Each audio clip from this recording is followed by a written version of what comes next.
So are you ready to book a trip to Disney World after seeing that movie? See Tomorrowland in the flesh? I think I'd rather go to Disneyland Tomorrowland than go back to Brad Bird's Tomorrowland, sadly. I think I'd rather go anywhere than go back to Brad Bird's Tomorrowland. That bad? It was highly disappointing. Although I shouldn't even say disappointing because I went in with pretty low expectations. It pretty much met my expectations, which were pretty low. And we did not really exceed them at all, unfortunately. I mean, I will say it is, you go in, it's Tomorrowland, it's Brad Bird, the guy who did The Iron Giant, who I love. The Incredibles, right. Love Brad Great Bird. director. And it's Damon Lindelof, the guy who did Lost, and I will say it does feel like the product of those two kind of, right. you know, mindsets. You have the like retro futurism of Brad Bird. All his movies are like set in the past, but have a lot of future technology. You know, The Iron Giant, The Incredibles, even Mission Impossible, which is based on a '60s TV show about, you know, changing faces. Like it has that Brad Bird thing, and then it has the Damon Lindelof massive conspiracy. Everything is a conspiracy. There's this shadow world that no one knows about that exists in plain sight, hiding amongst the normal world. So it does, I will say, it feels like it's the work of these people. And I think that the movie, which I think I liked a little better than you, I will say I think the point is rather lovely, that what it's trying to say. But it does feel more like a lecture, like a finger scolding almost, you know, you guys, you better change your ways, than it does like feel like a movie. It does at some point feel like your mom has been talking to you at the dinner table for about 2 hours, and at the end you're just rolling your eyes going, can I go upstairs now? I get it, and then mom's like, you're not going to Tomorrowland with that attitude, young man. Right, and at this point I would not be invited to Tomorrowland in this movie. You are not getting in. Not with that attitude, not with these reviews that we're going to give it. Well, you question yourself afterwards. I don't know if you did, but I did, because so much of the movie is about optimism and attacking cynicism, and you have to you really be positive and upbeat about the future. And I kept thinking to myself, am I part of the problem here? And then I go, no, this is really just not a very good movie. I think I'm okay. I may be a cynic, but this is not a very good movie. It's kind of great because the movie is totally critic-proof because, like you're saying, like if you don't buy into this movie, you are part of the problem. You are the reason the world is going to hell, is because you don't buy into the optimism of Tomorrowland. So wait, I'm the reason that the world is going to hell? You personally, Mike Sampson, there's a lot of finger pointing and finger wagging. This feels like sitting through the movie again. That's what the emotions that this movie calls to mind. Well, you know, it's Damon Lindelof, who's one of these mystery box guys. They don't like to reveal too much, so I guess we don't want to spoil too much, but I think we can explain more of the plot than the trailers do. Which explain almost nothing. I mean, you could look at this and go, I don't even know what this movie is about. I mean, I see jetpacks and there's a future and George Clooney's this old guy with a beard, but yeah, I mean, I feel like even with, they've tried to really keep it this, you know, having seen the movie now, I almost felt like the reason they kept it so secret, besides this is Damon Lindelof's thing, is there's not much more to the movie than the secret. No. The secret is the whole movie, which is that there is this dimension, this alternate dimension called Tomorrowland that was made by the greatest scientific minds of the 20th century. Tesla, Edison, which oddly Walt Disney is not one of them. They do not mention Walt Disney. That's very strange. In a movie that's very heavily influenced by Disney, they don't just go overt and go, there was a group of 4 guys, Tesla, Edison, Eiffel, and Jules Verne. Jules Verne. Are the original, I think, Ultras they're called? Plus, Ultra Plus or Plus Ultras? We don't even know.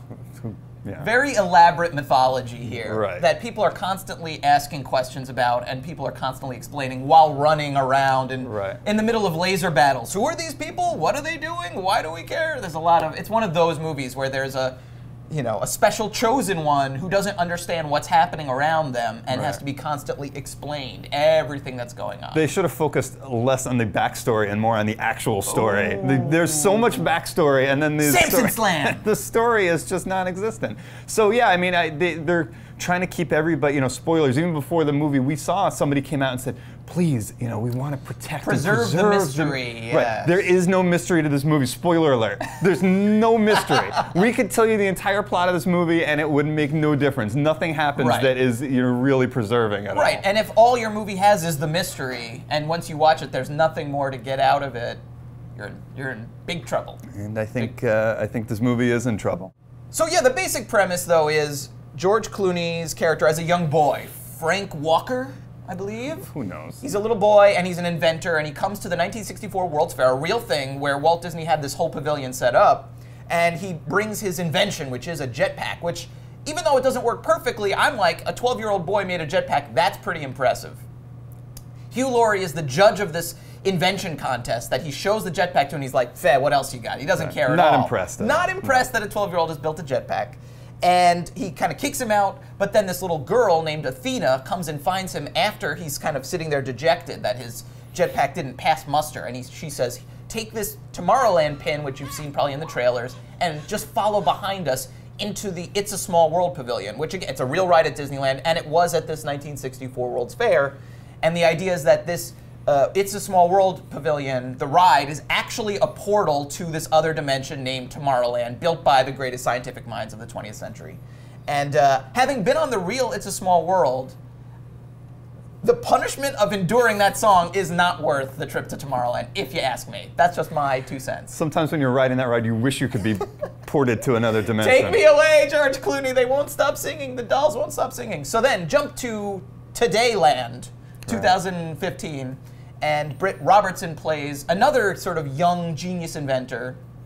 And she is she's trying to like sabotage the decommissioning of this NASA like launch station, which is being taken down because the present is so cynical that we've given up on space exploration. And they have to fight. I know you're falling asleep. Wake up! Oh my God! You're telling us I'm bored already again.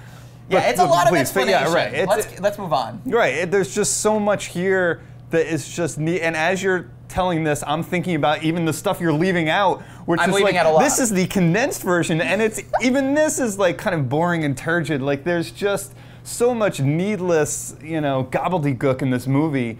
I think that it's just fundamentally flawed. I just don't know. I was thinking, well, maybe they could have just done a tweak here. They take and they move this. I don't know that this movie works as it exists on any level. I don't know that it could have ever worked. I think it really would have had to have been broken completely down and rebuilt. I think it would have been better served if it focused on the younger characters. I'm not really sure that George Clooney's character adds really anything to it. I mean, focus on Britt Robertson, who kind of looks like a young Jennifer Lawrence. She's okay. She's fine. She's actually pretty good for what she's asked to do. The young girl who plays Athena is great. She's the standout. Yeah, right. Let's see more of her. I mean, Hugh Laurie is mostly underserved in a sort of villainous role. I mean, there has to be that character, so I think he can be fine. But I think in a movie that deals with wonder and awe and youthful optimism, it would have been much better served following these characters than George Clooney, who grumps his way through 2 hours and 10 minutes. Right.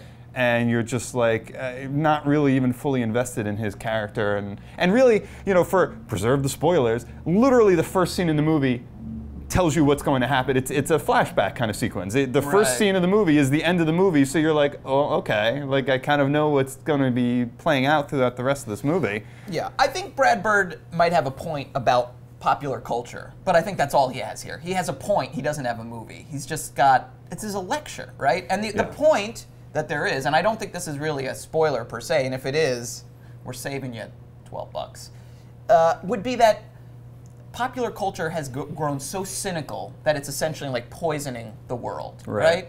And and to a certain extent, I can sort of see that point, right? Like the movie Tomorrowland is coming out in the middle of the summer, right between Mad Max Fury Road, which is about post-apocalypse, the end of the world, you know, the world is ruined, and San Andreas, which is like a mid-apocalypse movie where a giant earthquake destroys the entire West Coast, right? And the premise of Tomorrowland is these kinds of movies are like literally poisoning us as a society and ruining our ability to hope for the future, which is sort of like a self-fulfilling prophecy. If we think we're doomed, we are doomed, right? And we need to hope again. And I think that could be a compelling point in a movie that's a lot of fun, but I don't know that the right way to convey that point is to like literally lecture people about it for 2 hours and 15 minutes, right? Like Mad Max Fury Road is a dark film, absolutely. You know what else it is? It's a hell of a lot of fun. It's just fun. Right, and the characters, although there's themes and ideas in that movie about the environment, about conservation, about femininity, about gender, what they don't do is have Mad Max and Charlize Theron's character sit around talking about these ideas for hours on end. They kind of let them emerge from excitement and action, right? And here, that it's literally people say things like, in the middle of a chase scene, do you want to go backwards or forwards? And yes, okay, it's like it has to do with the chase scene, but it's about what do we want to do as a society? Do we want to go backwards or forwards? Or this whole decommissioning of this NASA space station.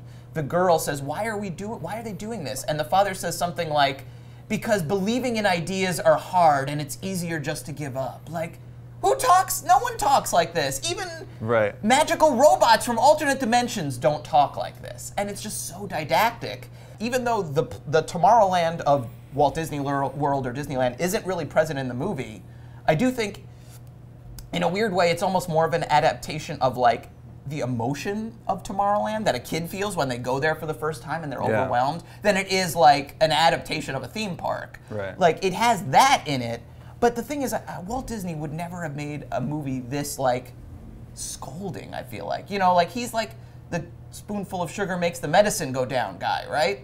Right. Where's this? There's no spoonful. This movie is a bottle of cough syrup straight, no chaser. There's no spoonful of sugar, and that's what it's missing. It's missing quite a bit. That's, I think, one of the biggest problems. And like you said, with kids, there's sometimes you see a movie that adults will think, I didn't like this movie at all, but kids are going to love it. Right. Kids are not going to love this movie. I mean, I can't imagine any kids really getting excited about this movie. For as boring as I think you and I might have felt it would be, there's nothing here for kids. There's a few maybe smaller, exciting. There's one really cool sequence involving the Eiffel Tower, where they're sort of discovering mysteries. I felt like it kind of got to what's best about Lost, which was all the mysteries and I'm figuring out these conspiracies, and I thought that was really fun, and like sort of what they discover at the Eiffel Tower and what happens there is fun, right? You liked that part? I did, actually. Oh my God, my eyes were rolling. That was the first of many moments when I started groaning and going, oh boy, here we go. Like, I mean, you have to kind of buy into the idea of the sort of giant Losty conspiracy, but whatever. I thought it was fun, and I liked sort of, because that was the part too where George Clooney stops being like, leave me alone, I don't want to talk to you, I'm a grumpy old man, and he starts to kind of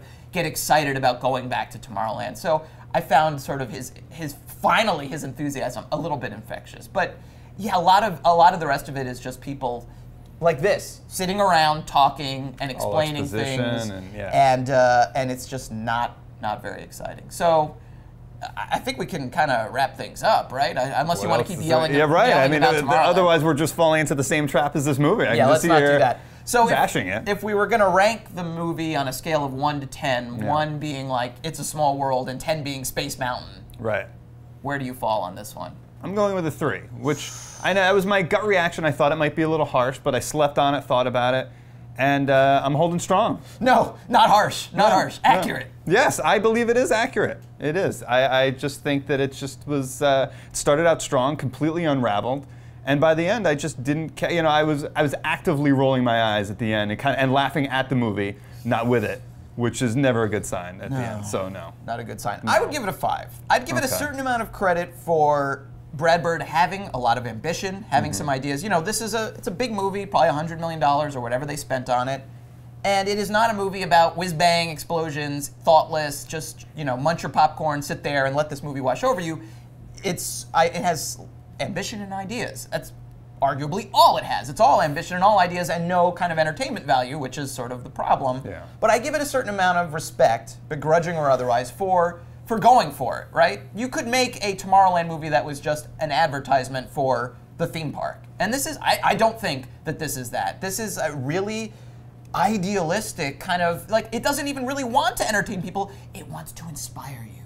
It wants to inspire you, Mike Sampson, to put down your cynicism and pick up, you know, a paintbrush or a guitar or your engineering tools and create. Right. Bring a better future into the world, Mike Sampson. I'm good doing this. I think, by the way, I would disagree that it, you know, this doesn't. If I were a cynical person, I would say that the reason Disney greenlit this movie, which cost untold millions. I mean, this looks like $150 million that is not based on a sequel or a franchise, which is 95% of what Disney puts out. Right. Is that this just furthers the Disney brand of being like, we're the, you know, inspiring, forward-thinking people. Walt Disney was this great dude. Right. To me, I don't know that this is really coming from a place where they're really looking to change the world. They're just looking to further that ideal that people have of Disney as Tomorrowland is really just a brand extension of the parks. It's not a franchise, but it's a name that people recognize, and they'll go in and it just kind of... So it's not an advertisement for Tomorrowland, it's a sneaky advertisement for Disney as a utopian company? Absolutely. Yeah, this is a sort of subliminal message, but very liminal. Here's a non-subliminal message, Mike Sampson. You are a cynical, cynical man, and you are the reason the world is going to hell, and we are not going to Tomorrowland. They were going to give me the tickets, and then they were like, wait, what did Mike say about? Nope. When the world collapses, and we're living on Fury Road, and you're covered in baby powder and translucent armor, and I'm wearing like a chastity belt with teeth on it, I'm going to be like, this is all your fault. We were this close. You ruined it. Mad Matt, Fury Road.